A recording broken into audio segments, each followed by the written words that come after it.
Bonjour, une vidéo pour les élèves de Terminale Option Maths Expert, une vidéo assez simple où il faudra déterminer donc la forme algébrique d'un nombre complexe, donc une vidéo de niveau 1 car ici il n'y a pas vraiment de difficulté. En effet ici donc on a trois nombres complexes, Z1, Z2 et Z3 et à chaque fois donc il faudra déterminer la forme algébrique de ces nombres. Un petit rappel quand même avant de vous laisser faire cet exercice, donc on appelle finalement forme algébrique d'un nombre réel complexe Z, la forme x plus y, où x n'est rien d'autre que la partie réelle de z, qu'on peut noter comme ceci, et y, la partie imaginaire de z, qu'on peut noter de cette façon. Donc maintenant, je vous laisse travailler. Il n'y a vraiment rien de très compliqué dans cet exercice, donc vous pouvez appuyer sur pause, et simplement après, avec la suite de la vidéo, vous pourrez vérifier que vous n'êtes pas trompé. Donc passons à la correction. Donc vous avez vu qu'il n'y avait rien de très compliqué. Donc ici, il suffit simplement de développer. Donc 2 multiplié par 4 donne 8. 2 multiplié par 5i donne 10i. 3 multiplié par 2 donne 6. Et enfin 3 multiplié par i donne 3i.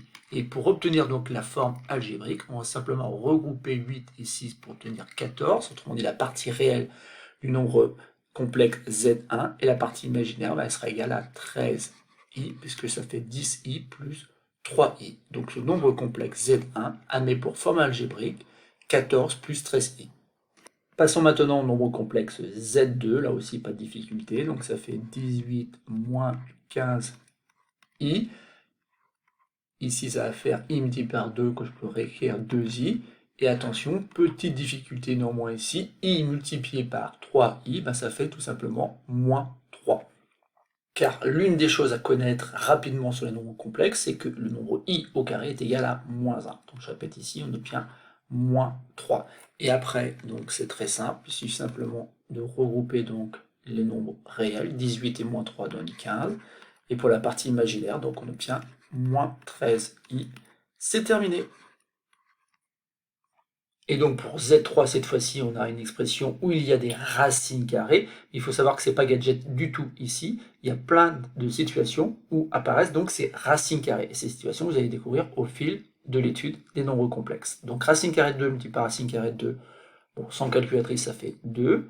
Ici, on a racine carrée de 2 multiplié par 2i racine carrée de 2. Donc racine carrée de 2 multiplié par racine carrée de 2, ça fait 2. Donc ici, ça fait en tout 4i. Je continue, il y a un petit moins ici, mais ça fait moins 3i. Racine carrée de 3 multiplié par racine carrée de 3 donne 3.